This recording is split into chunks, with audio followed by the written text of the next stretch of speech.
All right, so my name is Ray Arsenis with the Samuel Proctor Oral History Program. Today is Monday, January 13th, 2025, and I'm conducting an interview on Zoom for the UF Student Government Collection. I'm here today with Jamal Sowell, a 2005 UF graduate who earned the UF Outstanding Male Leader Award, was inducted into the UF Hall of Fame, and received the UF Outstanding Young Alumni Award. He was elected as the 2004 to 2005 UF Student Body President, was a member of the UF Board of Trustees, and served on the UF Alumni Association board for 7 years.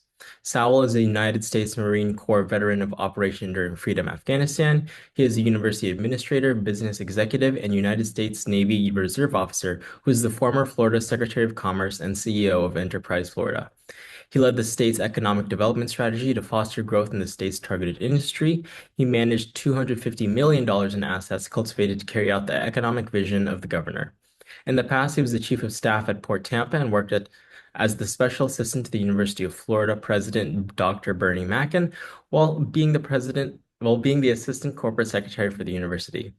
Inspired by his grandfather's service in World War II, his father's service in Vietnam, and his brother's deployment to Iraq, after graduating from UF, Sowell enlisted in the United States Marine Corps and went on to eventually serve in the Afghanistan War. He has a Bachelor of Arts in Religion from UF, a Master's of Education in Higher Education Administration and Policy from the University of Massachusetts Amherst, with coursework in 19th century American literature at Amherst College. He has a law degree from Indiana University Bloomington, where he became a Pat Tillman Scholar and was editor for two legal journals, worked in Israel for Sharat Hadin, and was appointed by the Indiana governor to a state board overseeing assisted living healthcare facilities. He is pursuing his PhD at Hampton University. Sowell is a member of the Florida Council of 100, and in 2023, he was selected as Florida Trend's 500 most influential business leaders in the state, and the Florida governor appointed him to the Florida Defense Support Commission to bolster Florida's military and defense capabilities. Thank you so much, Mr. Sowell. I know we covered a lot, but is there anything else you'd like to add in the introduction to yourself? Hello, everybody, I'm Jamal Sowell, and the point I'm doing this interview is because Ray reached out to me, and I appreciate the Proctor Center because when I was a freshman, I always wondered what was the path of the people who I saw on the Hall of Fame at the Student Union. What was the path of the people who were student body presidents who I would see on the Hall of Fame 50, 100 years ago? So to me, I know that UF as a school can be intimidating with 50,000 students. But I hope this is a testimony to my story, but also to the story to encourage somebody who may come from a rural area of Florida, may come from a small Christian high school like I did with 15 students in my senior class. I just want to make sure that they're encouraged, but also that shows how this can be relevant to other schools, other students. And I just have an idea that as a father and a husband, I want to live life and not die with regrets. So that's how I approach my time at UF. Of course, thank you. You talked about it a little bit earlier, but could you talk a little bit about your childhood, who your parents were, and what values they instilled in you growing up? So I'm the youngest of four kids. My parents were born in 1946. I'm the youngest of all the kids. So my parents were older parents in the traditional sense. So they came from rural counties in Florida. My dad's hometown of Jasper, Florida, had a right under about 2,000 people. And my mom's hometown of Leesburg, Florida, at that time had about 5,000 people. So my entire family comes from the backwoods or black orange groves of Florida.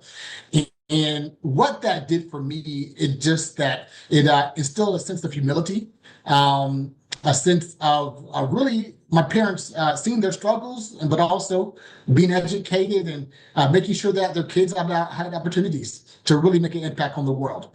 So for the to add context, I want to give the audience context of my background, but also which allow them to maybe understand 21 years ago when I became student body president in 2004, because my father's first time being in an integrated environment was in Vietnam and in the Army. And because when he graduated high school in 1964, Florida really hadn't completely integrated as a state. So that just wasn't an option for him. But he never complained. He worked hard. He was positive. He was happy. So I think his demeanor and the demeanor of my mother really impacted me. So I really have no complaints when it came to my experiences that I may have faced at UF or other places. because my father was the first one in his family to go to college. He went to Florida A&M University after graduation. He obviously met my mom right before graduation.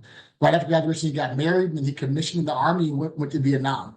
So by the time he was 25 years old, my father had already served in the Vietnam War, had two kids, and was on his way to UF Law School with his wife and children. And then my grandfather was in World War II, and my oldest brother did a career in the Army where he went to Iraq, 0304, where he became disabled. So the focus of us growing up was really church, family, school, sports. My mom was very involved in Christian ministry. So for me, it was sports. That was my life. With whether it was going to events, I played my senior year. I played high school varsity basketball, football, baseball, and golf, as well as being in the band, American Red Cross Team Corps, and a myriad of other civic activities. So this really set the stage for me to be involved later in life. But this physical activity helped me in the Marine Corps when I became a martial arts instructor and really instilled a sense of patriotism that I did not really understand at that time, 15, 16 years old. But it really was my mom instilling discipline, having a schedule to go to school, having a schedule to be at practice, having a schedule to study. And though it was busy, it didn't leave time for distractions. We had no distractions. And I think about, wow, my friends may have gotten in trouble growing up, but I didn't have that experience because my mom was very regimented in her approach to us as children. And I'm thankful for that, even though they have now both passed years ago. Their legacy lives on through me, and I hope to pass that to my children. Of course, thank you. Could you talk a little bit about your early education, so elementary school, middle school, high school, and how did you eventually come to study religion at the University of Florida? For us, I was born in Orlando in 1982, but my dad's career had us leave Orlando about 3 months later to move to Atlanta, Georgia, to Fort McPherson in the Army. Then after a few years there, we went to Fort Belvoir in Virginia, then the Pentagon. So I just had an experience that was phenomenal educationally because of being in the big city of Atlanta as a kid and then going to school right outside of DC. We had field trips to the White House, the Smithsonian, Supreme Court. It was amazing and just a phenomenal time growing up there. But then we came back to Florida, but during that time, I went to Christian schools from first grade to sixth grade, then public schools from 6th to 11th. Then my senior year, I transferred to a Christian school, which was amazing. So I had the best of both worlds.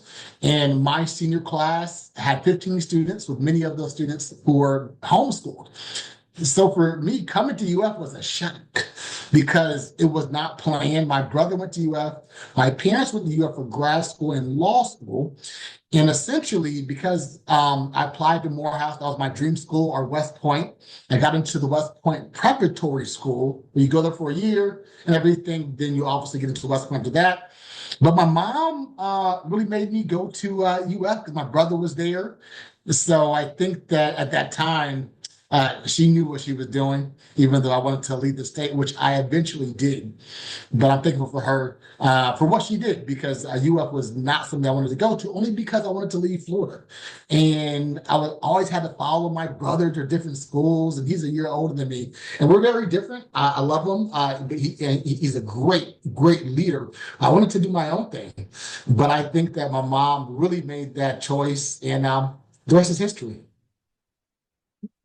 Could you talk a little bit about how you got involved or what activities you were involved with at UF, as well as sort of your first run-in with student government as the treasurer for one of the student government parties?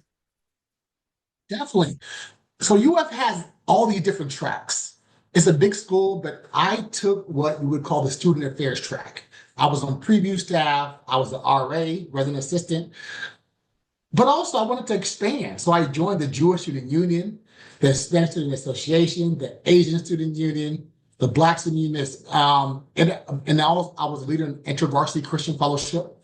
I was involved in Gator Christian Life because of my brother and Student Senate down the road as a junior.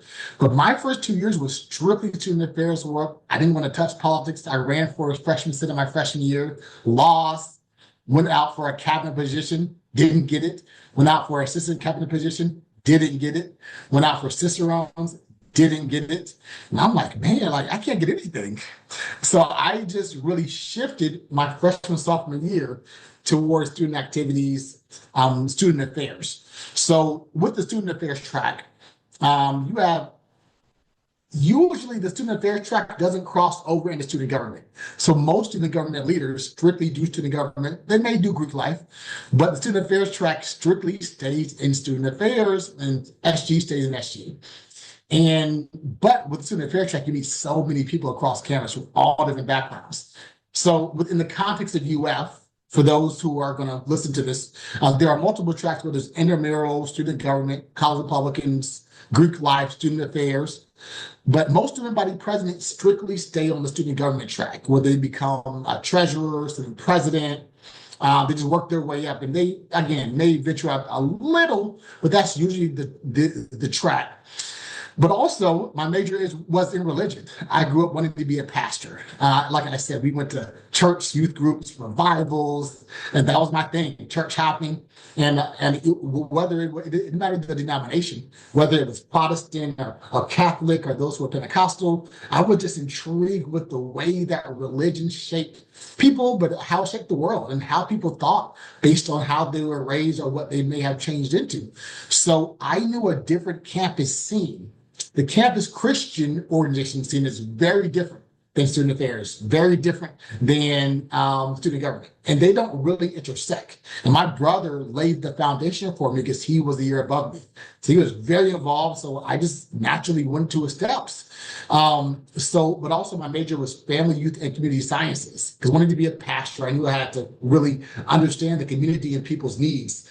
So I had to work and intern at schools in Gainesville. And one of the schools was Gainesville High School. My buddy, Avi Bertrand, who is now passed, unfortunately, was an amazing guy, an amazing leader, loved his wife, loved his kids, and he was an exceptional education student. And having to intern there and going to churches in Gainesville, really expanded me outside of campus. So I made so many friends outside of campus, which wasn't the norm for a student to spend time in Gainesville outside of going downtown. But also, what helped was that I lived on campus for 4 years. When I ran for student body president, I was in a dorm with no AC. I was in Thomas Hall. Back then, now I assume all the dorms have AC. But the Murphy area hall, some of them did not have AC.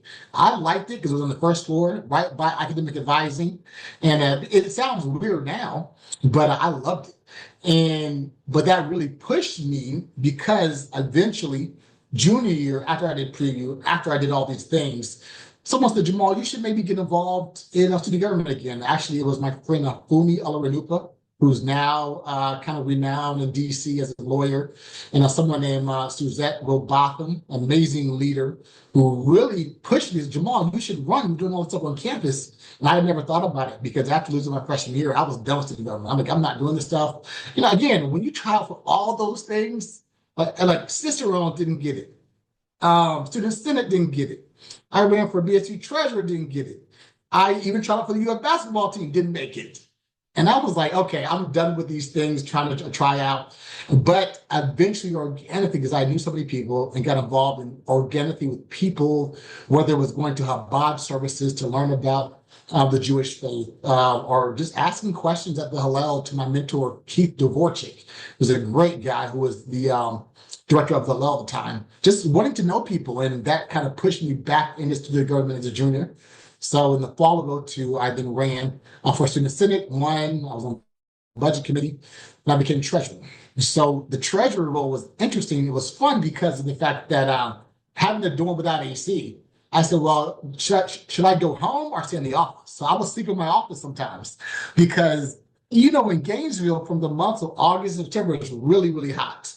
And then around about, and it cools down, it's fine. So without AC, it's cool because it's fun at the time. But around about April, May, it starts getting hot again. So I was sitting in my office, but I went above and beyond a treasurer.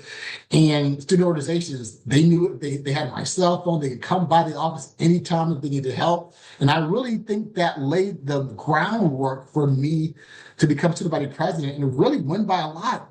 Not because I was that much better, But because I had a genuine relationship with people and a great team, my buddy Andre Samuels and Jimmy Argento and many others who I don't want to name because I'll miss out on a name, but I wanted to thank them personally because I did not do this on my own. I could have not done this on my own. And I think that they're the ones who held me up and allowed me to see a different perspective. Because at that time, the standard bearer who was supposed to run for somebody president was an amazing leader named Jess Johnson. Jess was the Delta Tau Delta. He's in Tampa now. He's now the National UF Alumni Association president. But he decided that he didn't want to do it. And after he decided to run, I was humble enough to realize Jess was a better candidate than me. I was not the type of person to say, I'm going to run regardless. No, Jess was amazing. But when he dropped out, I said, oh, I have a chance. So let me put in my name. And I think for student leaders, many people have this thing to where I'm going to do it regardless of what anybody says. No, you have to understand that we have, that in the Marine Corps, we have a thing that, a trait that says, a principle that says, know your strengths, know your weaknesses. I knew he was a better candidate than me. So had he ran, I would not have run. But I knew that just everything aligned. So in 2004, you had an environment to where student body presidents stayed in school several years to run for president. But the norm in the 50s, 60s, 70s, 80s, 90s was that you stayed in school literally 6, 7, 8 years to become president.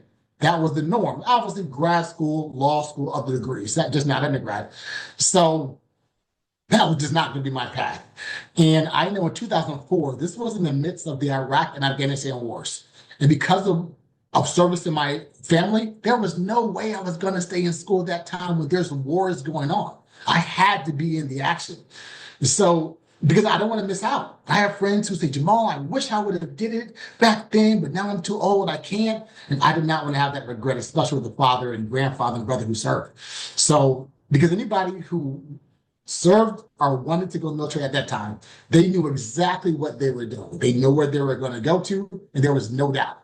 So with that history of service, there was just no way I was going to stay in school that long to become president. And some people say, Jamal, maybe you should wait because the system's not going to back you. But if you wait another 3 to 4 years, you'll be fine. And I'm like, no. Like when I told my dad that, he said, he was 25 years old with 2 kids, a Vietnam veteran. He was like, this is silly to me. I just can't understand why somebody would do that again.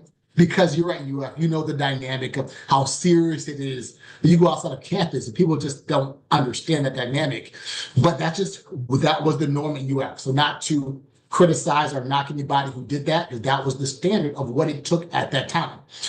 But for me, I was just like, well, my major wasn't religion. So the fact that though I'm a Christian, majoring in religion, we had to study the traditions of the mystic traditions, whether it was the mysticism of Catholicism, Coptic Christianity, Hasidic Judaism, Sufism, Hinduism. The common thread that was always there, that there were always leaders mentioned in those historic texts who believed in seeing the invisible, touching the intangible, stopping the inevitable, and believing the impossible. So I just was bold and I just did it. And people said, Jamal, you're crazy. You're never going to win. The system never loses. That just doesn't happen at UF. I'm like, well, again, my major, I always say this, my major wasn't in math, it was in miracles. And though I was being facetious, it was a large thing at that time. Because if you look at it, if you go to the student government website, the Hall of Fame, you'll see certain names. They were law students who were student body president, and that was the norm. Prior to me, there were law students when they were student body presidents or when they ran. That was just the norm. So that was the norm at that time. Everybody did it. And that was the path you had to take to get the support of people to now be the candidate. And I think now it's totally changed. And I know that that's not the norm now. So it's good to see people running who are juniors, who are seniors, who are undergrads running, or even grad students. But that was the norm at that time, back prior to the 2000s. So, but it's intimidating when you come as a freshman and say, well, you can't be student body president unless you stay here 7, 8 years. And that was how everybody thought, because that was the standard. And not that people were trying to discourage you, that's just what they knew. And I am thankful for a father who said, "No, Jamal, you're not gonna, you have more in store for you, especially with the wars in Iraq and Afghanistan going on." So April 30th of 2005, I graduated and changed my cell phone. But around the next day, I said, "I'm not going to let this be the pinnacle of my career. I'm not going to let this be the pinnacle of my life." And that was it. I said, "I'm out. I'm not going to UF for grad school, not going for law school." I was adamant about doing things, but also being in an environment where nobody knew me, which really instilled a sense of humility when I lived in California, or when I was in boot camp in Paris Island. I enlisted in the Marine Corps, and in boot camp, I'm 23. They're 18 years old there, and they couldn't care less what I did at UF. They couldn't care less that I was in colors, that I had a degree. It was irrelevant to them, which was great because it was about merit. It was about how fast you could run, how many push-ups you can do, how disciplined you are. And that really changed my life, was getting out of that UF bubble, getting out of that UF environment, going to Paris Island, and realizing that this stuff really isn't that serious. Students talk about for the blue key into the government is really not that serious. It's just a leadership development tool. And I'll talk about that in a second when you get on to the next questions. Yeah, so going back a little bit to your path to student body president, so you were student body vice or your student body treasurer. And then in 2004, you made that dramatic decision to run.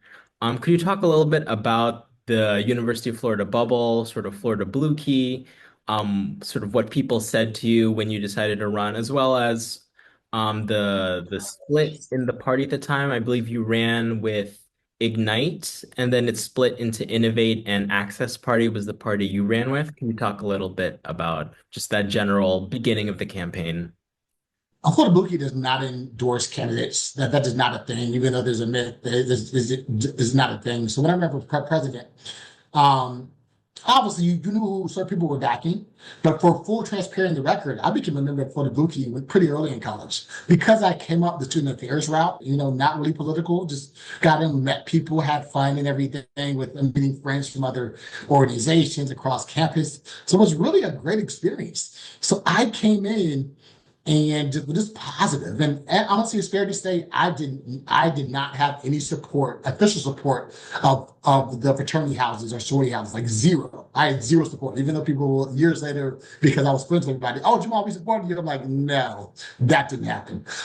However, we did have a ton of support from people within the houses. So an individual can be your friend, they can support you, but at the end of the day, the banner on the house is going to say the party that they're supporting, and that's the official support. However, I'm thankful for that, and I'm so glad it happened because despite the orders of house leaders and members, may have been opponents, a lot of people in the Greek community knew me.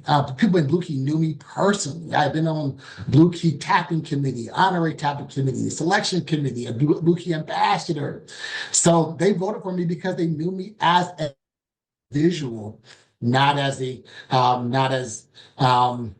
person in a party. And that to me is the most important thing. That speaks for integrity.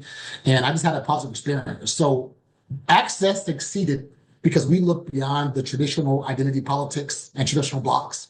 We didn't think of canvas groups in that way. We didn't divide the canvas into Greeks or non-Greeks, or even minority blocks. So I still went to fraternity houses to speak, even though I was not the traditional candidate. And guys would say, "Jamal, you're my RA. Though my house leader said don't vote for you, I'm voting for you. You were my previous staffer. You were my Bible study leader. We go to the same church. You went to my synagogue to visit, to talk to Rabbi Barrow. We know you." And that was the most important thing because that speaks that people are going to vote for who they believe in. And again, I was student body treasurer, so that added a sense of credibility. So I did not run as the anti-Greek candidate. I did not run as the anti-Blue Key candidate. That's why exactly a lot of independent parties lose. So for students who are going to listen to this, independent parties lose because they run as the anti. That's exactly why they lose. Because at the end of the day, Greeks do a lot of good work. They do civic activities, they do philanthropy stuff, they give money to children's organizations. They do service. So for those who are looking to run in the future, running as an anti-Greek or anti-Florida Blue Key does not work, period. So, but however, the anti-Greek narrative was all in the alligator. So I had to even speak out against it. Andy Marlette, who is a famed cartoonist now, he had this article of me and pictures and drawings. I said, no. So I went to a senator and said, he has to stop it because I want to focus on my qualifications, not who was Greek. That's all I had to do and say was talk about my experience and what I had done to help student organizations, what I had done over the years on various different levels. So obviously it was just a fun time, but also because I wasn't Greek, though I was in Kappa Alpha Psi. Kappa Alpha Psi is a historically Black fraternity, was not considered a part of the Greek system and when it comes to the politics and voting. Because, we may have 5, 10 members, maybe 20 on a good year, but it just wasn't a part of the political system. And so that's interesting dynamic because it's hard for people to understand on the outside, like, well, you're in a fraternity, but you're running against the Greek system. I don't get it. But because there's tiers to it and because of size. So their numbers are smaller. And that is what people mean in the political sense. However, the anti-Greek narrative is something that I fought adamantly against, passionately against, because there were plenty anti-Greek campaigns in the past that they never succeeded because most people on campus don't dislike Greeks. Because again, the Greeks do charity, they lead programs, and everybody knows somebody in a fraternity or sorority house. So going the anti-route is not a thing that I would advise students to do when they listen to this recording. So, but again, I really want to encourage people to think outside the box, and there's so many students on campus that they can get involved with and know or even vote for them. So a political party cannot win if it's focused on being anti-Greek. So we did everything to not contribute to that narrative. We loathed that because we only knew that the way to win was to represent everybody on campus. And that was why our slogan was access for all students. I even got criticized a lot. There's drawings with Andy Marlette saying Jamal Sowell has sold out to the Greeks. Jamal Sowell is it was horrible. Like you see it every single day, but look, they're qualified students from all different parts of life and walks of life, and I wanted to make sure that everybody was represented. And even though I took the hits years later, I had friends tell me, Jamal, like, we wouldn't have done that to you. Like, had your side lost, we would have blocked you for the next few years. But I didn't think like that because I knew that wanting to be a college president administrator, I knew this was just, it was just a leadership development. It really wasn't serious. And the fact that, but also my personal philosophical view is that I just don't believe in a group of elites picking a candidate. It's just against my ethos. I just don't believe in that. So the idea of someone saying, we're the establishment, so you're going to be the candidate, regardless of what the people say, I just believe let the people decide. And I think history has shown us that there are those who went against the norms. And there's a trend of that over the years. So to me, the idea of an elite body saying you are the candidate is just not something that I believe in. But also to add context, my master's that I eventually received was in higher education administration. So I was a higher ed fellow in undergrad. So my mentor, I knew the dean of students, I knew most administrators, so I was involved. I was a student affairs kid.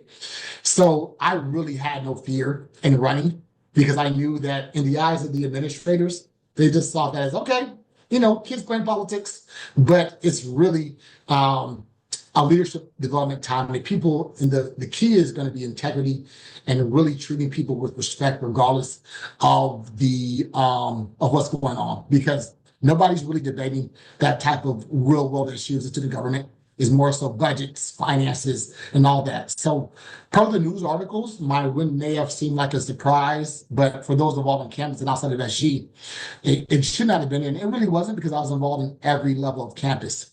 So fast forward, when I worked at UF, I learned that the perspective of the administration about Florida Blue Key is positive, that Blue Key is a leadership development organization. It produces future leaders of the state and country. And that's it, is leadership development. And what I realized was just that UF is so intriguing. Historic school, obviously now top 5 or top 10 public. In the eyes of the administration, though UF is in Gainesville, many of the university presidents come from the outside of Florida with no tie to Florida whatsoever, no connectivity to the school before coming. And I saw the same experience about being around the country. Like what goes on in Gainesville is not relevant to those in Berkeley, California, those in DC, those in New York. So the way that UF was able to really rise in rankings, you had a leadership and vision. And usually, it's deans and above come from other campuses, come from Ivy Leagues, come from other states, and they are able to bring that experience to UF. So, as a former administrator, I began to see that many of the presidents had no connectivity to UF at all, no knowledge. So, the idea of an elite group at UF just to some presidents were just foreign. So for example, our U.S. President Charles Young came from UCLA. Former President John Lombardi came from Johns Hopkins. President Matching came from Utah. President Fox came from Cornell. So for them, they just see it as, okay, this is a good group, doing stuff on campus, do homecoming, you're good. There's always myths and conspiracies that the administration wants Blue Key to win. That's just not true. And I'm speaking from a former administrator. They just want the best student to win, and whoever the students pick, they're going to work with. So with UF going global, the idea of the myth that students believe that the administration is involved, that's just not true, because it's just not relevant to them. Because again, many of them come from outside of Florida, from other schools. So the UF context of student politics is just not a part of their upbringing. It's just not something that they even really focus on.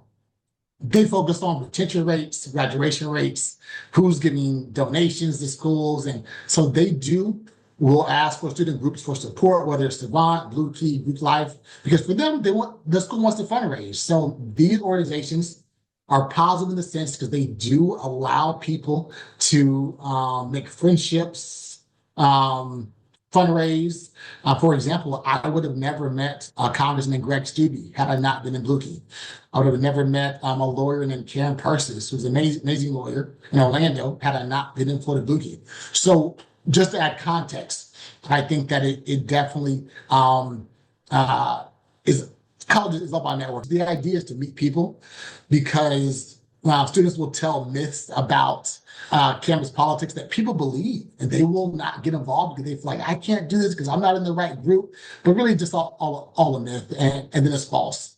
So the idea for those who do listen to this, UF is a business, and campus politics is nothing to fundraising, to those type of things. So the idea is to take the challenge and to really get involved on campus, to really get to know people, regardless if you agree with them a lot or not.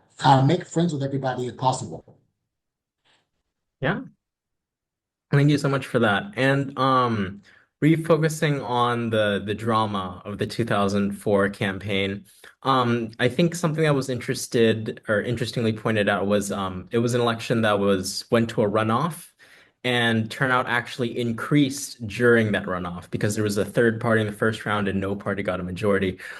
Could you talk a little bit about that process, the like sort of the drama of the campaign, what obstacles you faced, how you overcame it? You mentioned sort of knowing a lot of people, sort of getting a lot of people on board with the campaign. Could you just talk about that in general and eventually winning, of course? So we won because Access pulled together with leaders from almost every student group on campus. I had a person from a Pike or Fiji or the Agency of the Union, and and at the end of the day, we campaigned harder and we stretched our resources, and we created new ways of campaigning that wouldn't annoy students who usually hated campaign season. You know, on campus in the springtime, everybody's passing flyers, but we were doing the work way in advance. But also, there's a traditional method of campaigning, but there's so many different groups who never get touched. Those campus groups that don't necessarily get SG funding, but they're on campus. And people always think of student government groups, but there's countless students who just don't get talked to. The med students, the dental students, the graduate students, the international students. People just don't focus on them because they're not at the heart of campus. So we really had a major list and really just worked on that. So the campaign was very energetic and really grassroots. We didn't have a lot of money, so we had cookouts where people would bring their own food, uh, rather than going to a restaurant and buying stuff. And we had sponsorships. So on the campaign shirts usually don't have a logo of a sponsor because they pay money. I said, look, I don't have money like that. So my campaign, my vice president was Jennifer Puckett, very smart, very intellectual, very successful now as a veterinarian. Dennis Yin, entrepreneur, UVA, MBA, and does very, very well now. We then asked Papa John's to be our sponsor. So they put their sponsorship on the shirt, gave us some support to buy shirts, and that was it. And I'm like, look, we just have to do his hard in a different way because we just don't have the money like that. So very much a grassroots experience. And I think that showed because we focused on merit, we focused on qualifications. And a lot of independent campaigns don't do that because they try to run against something versus running for their credentials and what they did before running on campus. Yeah, and you talked a little bit about the alligator before, but Joshua Abu Khan actually wrote a thesis about that election. That's where I'm getting a lot of this information from. And he credits a lot of Access Party and your victory to the coverage from the Independent Florida Alligator. Have you read his thesis, and what are your thoughts on sort of his conclusions? Yeah, I read it way after college. I didn't read it in college, didn't even know about it until after I got back to Florida in 2011. So in terms of the thesis, I think when it was written, there was still some hesitation to admit that we just ran a more energetic campaign, which I get because it was made maybe that next year, next semester. So there was one thing that made the difference. I had a ton of respect for my opponent. Never spoke bad about him. A very smart guy, very successful, very humble, very genuine, and he was an incredible leader. So the idea was not to say what he couldn't do. The idea was to say what I could do. And again, because I was student body treasurer, all the organizations, over 800, came to me for funding, came to me for support, came for me for guidance and help. And I think it was very, very positive. So I tried to fight against the negative campaign tactics or negative assumptions of anti-Greek or anti-Blue Key. No, it was not anti-Greek, not anti-Blue Key. It was very much, hey, we want to win and we want to represent all students. Because again, like I said earlier, in most the UF mostly is law students. And I think that me going as an undergrad, and also at that time, that year, my opponent was undergrad, which is very rare because usually it's not like that prior to our time. With that, again, with the thesis, I had helped hundreds of organizations who came to me for funding. I mentored young leaders. So with that, I haven't helped students. I showed them how to rush. That's how I had so many friends in the Greek community. So the opposition campaign was counting on those votes while we were pulling those votes also, because it just made a huge difference. So I would campaign and those guys would say, hey, though, I said this earlier, though my house leader said, don't vote for you, like you're my guy because you're my RA. You led my Bible study, we go to the same church. And, I've known you since my freshman year. So I think we would have won regardless of what the alligator did because of the long-standing involvement and reach. So the premise of the thesis is to draw that one belief that I won only because of the alligator's coverage. I would hope to think that my path in life and after college would show that not to be true. Of course. And finally, what were your accomplishments as student body president? What changes did you make on campus? How were you able to do with that office? So the accomplishments, I have a different perspective because I work for the school. In the eyes of the administration, the success of a student body president is somebody who did not get arrested, did not get in trouble, did not have controversy in terms of like legal stuff. That was success. But for me as a student, the success was bringing people together, creating a framework that even smaller organizations had a voice, but also something that is successful that a lot of presidents would say was that what's still there after you leave. The one thing that's still there to this day that my administration started when I was treasurer with Kyle Jones, great leader who does, he was a developer in South Florida. When I was treasurer, he was president. Our administration started the Freshman Leadership Council, FLC. FLC is still there today. That was made in 2003. And then when I was treasurer, um, when I was president, my administration started Chop the Vote. Chop the Vote is still around today. Maybe know for the first executive director was Jared Hernandez, who's a Navy lawyer now, who's done very, very well. So I think with Chop the Vote still there, it's cool to go back to see, oh, we started that. And I think that that's really the success is what's there after you leave. Yes, you can say you did good stuff, but in the day, you really, really have 7 months to make a difference because the term started in April or May, and obviously 7 months, and by the new year, people are already campaigning for the next cycle for the election. Could you talk a little bit about how the attitude on race was among students at UF at the time? It was a different time. Obviously, it was '04, but it was positive. I think UF was such a school that you could come from anywhere and really be successful. So again, I see it from the perspective of my parents. Their struggles, I can never really even compare. And though people may have seen me as one thing, the idea was to know people as individuals, not as groups, not as a collective. And it was positive. Though there may have been challenges because obviously 50,000 students can be intimidating, but I think that the idea of what I said about the alligator, trying to make it about race, and like, no, it is not about that. It's about merit, qualifications, who's involved, who's trustworthy. And I hope I overcame that.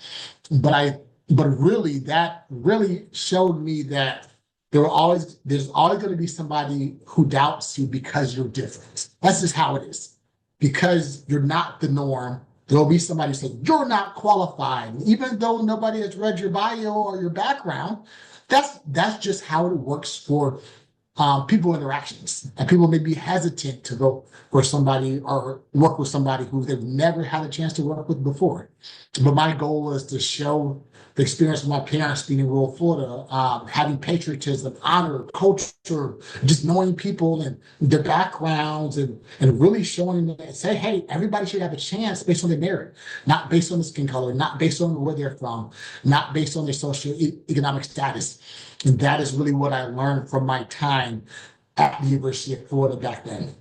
And now it's been I graduated spring of '05. So now it's been almost 20 years. Yeah. And so looking back at your time, who do you think were the most interesting people you remember from undergraduate? One thing, so you said something earlier about accomplishments. I was asked to come back to work for the school years later. So I must have did something good if I was asked by the president to work for the school. So I must not have done too bad because obviously once you graduate, most of my presidents don't get asked to come back to work for the school. So I would say a woman named Sandy Vernon, Dave Cratcher, he was a major general in the Army, became vice president of affairs, Myra Morgan, Dr. Mike Bowie, Dr. G.W. Mingo, Dr. Betty Stewart Didell, Fullwood, just great leaders who really poured into me. And Bernie Matson became a mentor of mine. I went to work for him years later. We still talk to this day. He was the president at the time. And Dave Kratzer, who wrote my rec letter to go to the Marine Corps to be an officer, because I enlisted out of graduate school and while I was in graduate school, but then became an officer a bit after that. So just the great administrators who really wanted to see us excel. A guy named Scott Francis, who worked for the school, and countless others. And I don't want to say too many names because there's going to be somebody I forget. But I think that the faculty and staff were very supportive. And those people who helped me on the campaign, they never asked for anything. And Philip Hardin, Alicia Phillips, other auxiliary, and many others who really took time out of their schedules to give back and didn't ask for anything. So I wanted to thank them personally because, when you're in the moment, you don't have a chance to do that because you're focused on school and everything. But those were some of the people that I really remember during my time. Francis Harrell and obviously my executive team. But I wanted to really make sure that all those people, they were interested and they pushed me to become better. At a time when I may not have been the most well-spoken, I was scared to speak. I was timid in terms of public speaking, but you have to do it. Do it while you're young when it really doesn't count. So I tell students today, take the challenge when the stakes are very, very low. And so, after graduating, sort of, how did your experiences at UF shape your life after that? And did you see any similar patterns in your time in state politics? I saw that relationships matter. People are looking at you, and though they may not say it, they may think that, well, I'm just having fun, but people are looking at you all the time, and relationships matter, even back in college. So, perfect example. Um, I don't drink. I didn't drink in college. And again, it wasn't anything to do with um, being a Christian or religious regions. I just didn't drink because my dad's family had some alcoholism issues. So it was a rumor out there to the frat houses, sorority houses. Well, Jamal's going to ban alcohol from all the houses if he wins. So I'm campaigning one day, and I meet a house mother at a sorority house in Sorority Row. Was like, "Son, I'm so glad you said that because I think that's a good thing that you're studying those values when it's not popular on a college campus at that time." And again, that wasn't even an issue; that was a non-issue. But it was just a rumor that was out there. So I think years later, because I stood on my principles, because I was active in Christian organizations, willing to stand firm on my beliefs. I think people really respected that years later. Whoever you are or whatever you do in life, people are going to be watching. And though it may not be popular at that time to stand on your faith, to be disciplined, to take the road less traveled, to me, that really speaks volumes. So the patterns of state politics is different, but obviously the similarities are the competitiveness. But again, campus politics at UF, they're not real. To the government politics, they're not real. For belief politics, they're not real. They're just leadership development tools. So take it for what they are. Nobody is discussing pro-life issues in student government meetings. That's just not a thing. No one's talking about policy in the Middle East that's a government meeting. Maybe it may come up every now and then, but people are debating campus organizations, fundings, and events. So I think that UF, student government, taught me how to navigate situations where I may walk into a room and people may be surprised, or they may have preconceived notions about you that you have to really combat with your actions and with humility and with integrity and with the hard work ethic that shows what you can do. So would you say that sort of running against the establishment, whether it be Blue Key or the whatever establishment people say, do you think that it had adversely affected your career in any way after leaving UF? Not at all, not at all. Because it's just a myth that students say. Like, nobody cares about that after graduation. Like, nobody is going to be like, well, you ran against us in college, but because you ran against us, I'm going to hold you back from these real world issues that we both agree on philosophically when it comes to Florida, when it comes to the world. So again, you said I lived in Israel, and I just had a good experience in the military.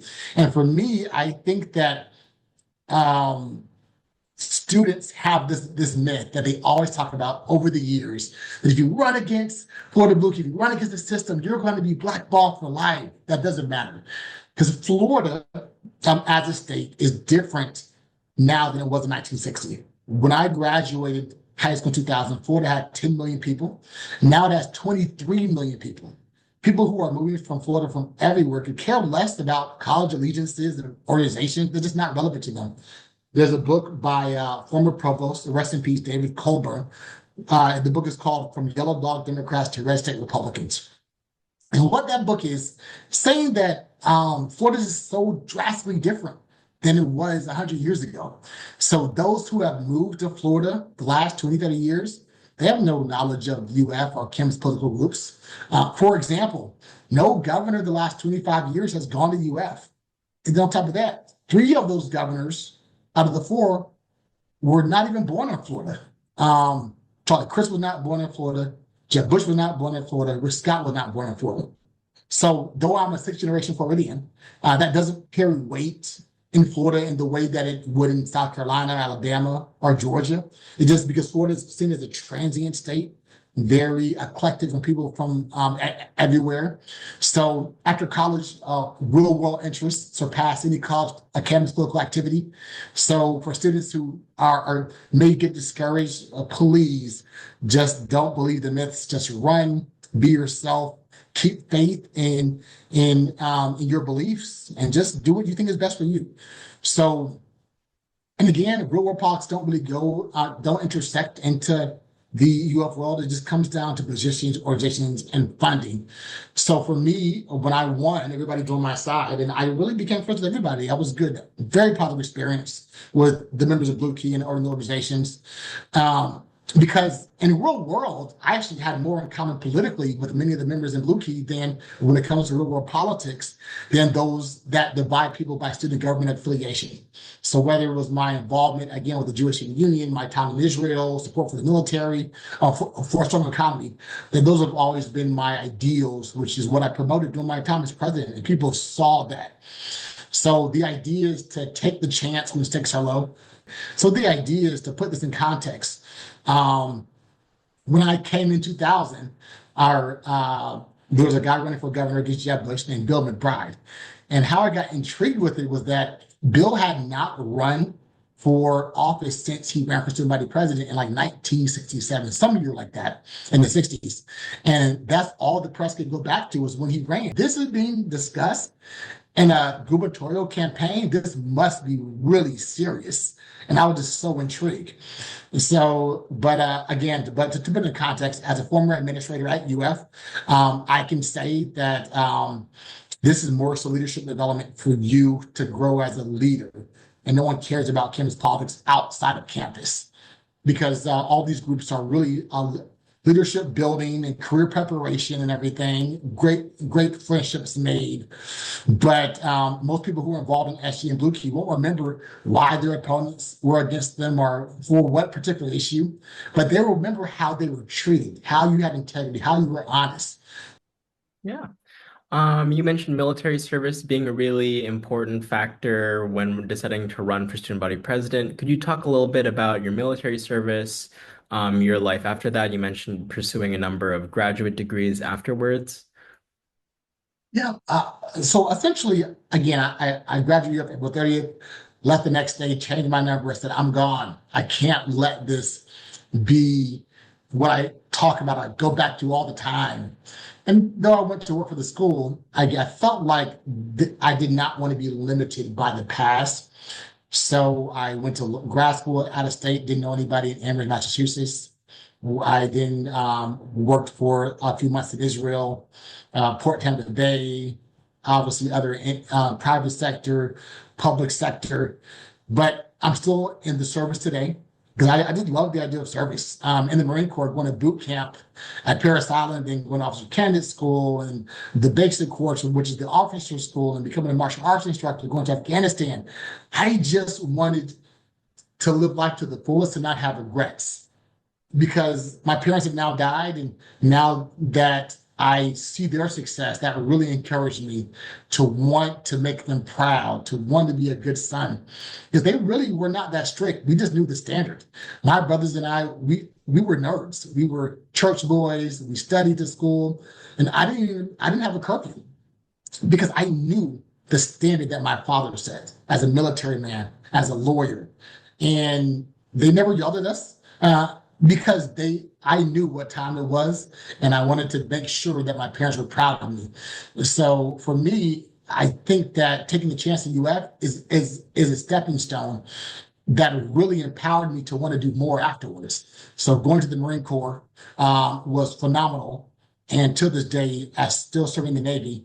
I'm going to make sure that my sons do that. You have to serve because I did it. Your grandfather did it. Your uncle did it.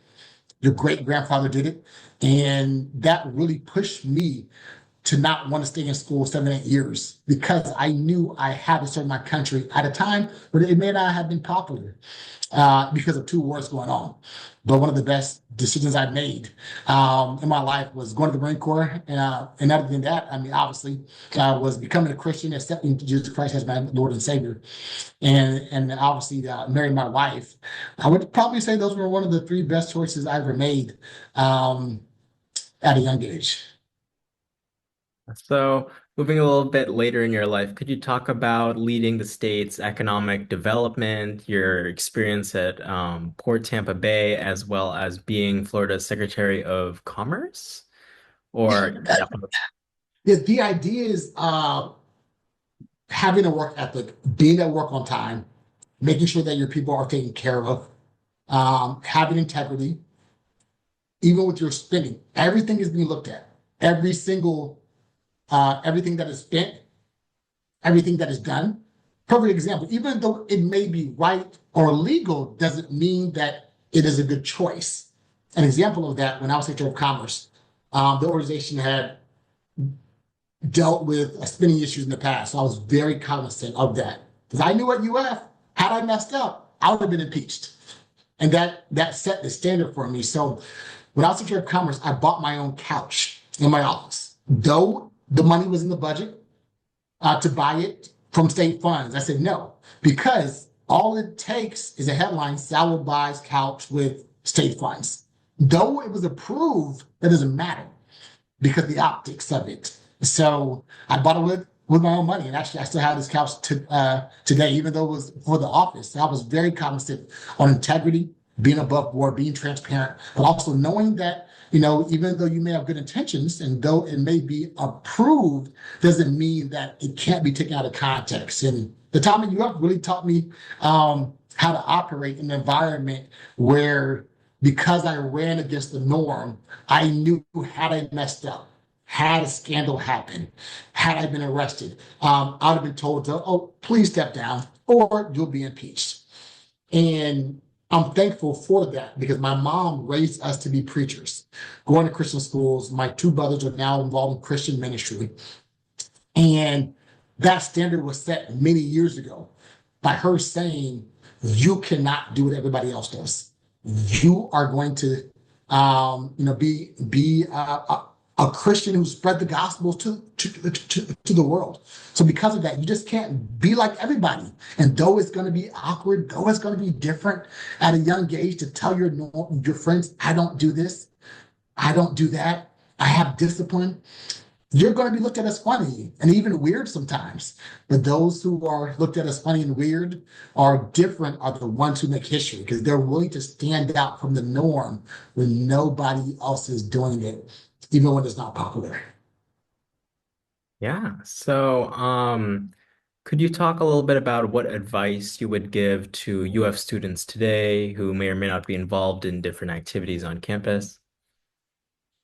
And so as we close, I know that I have some points that I wrote because again, the idea of students take the chance. So I want to encourage all students who will listen to this to take the challenge, run for whatever office you want on campus, and learn from that experience.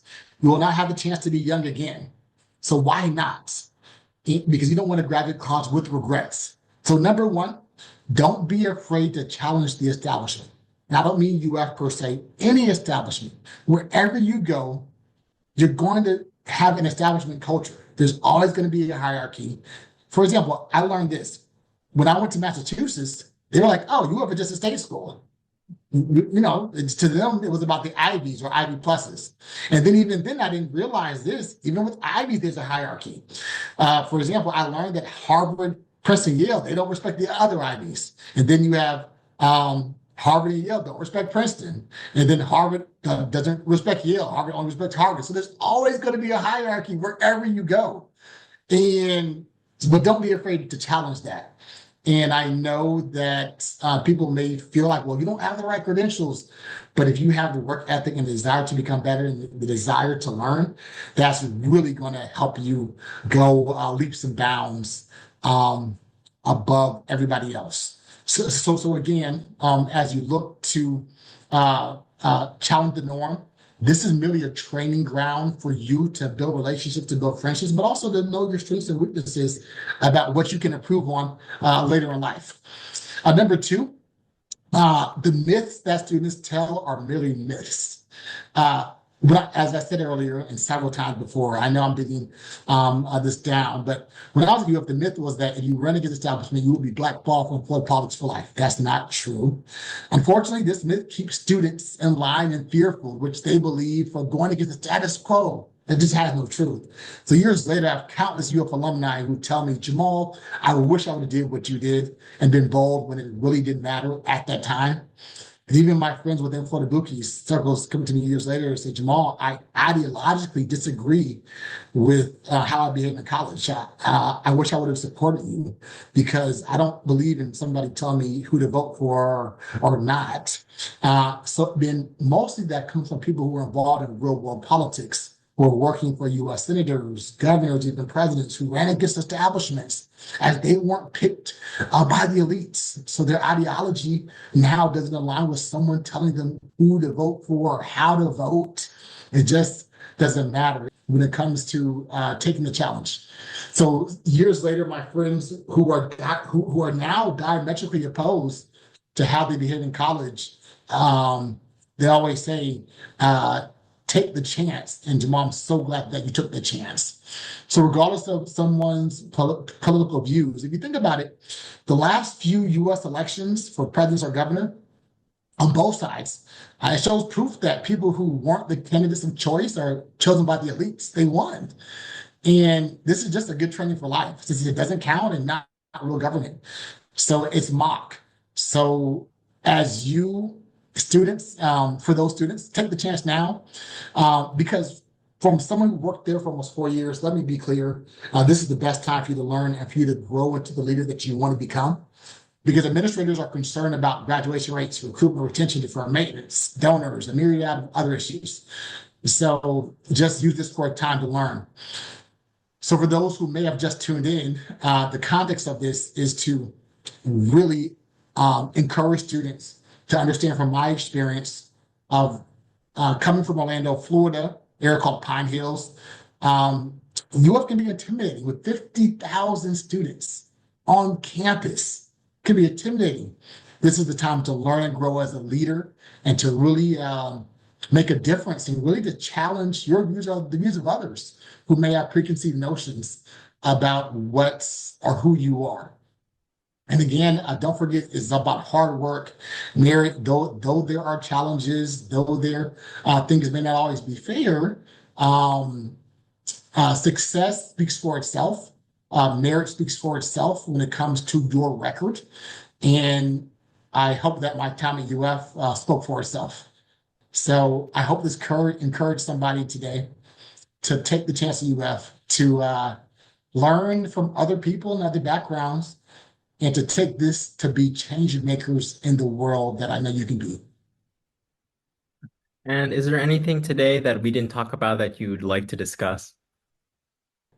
And I want to tell people that a lot of my friends were made outside of campus too. I would road trip to Florida A&M University, USF, UCF, and that really expanded my network, but also made friends at a time when you may be so involved in campus organizations that you don't think about outside of campus. So this is the time to learn. And Ray, thank you so much for setting this up and for even reaching out to me. I was not expecting this when you had emailed me. I'm like, oh, wow, I'm getting an email from UF. But the choice I made 21 years ago to run for somebody president really set the stage for me to take other challenges. And I'm thankful that for that opportunity and for people believing in me when I may not have even believed in myself. Thank you so much. Yeah.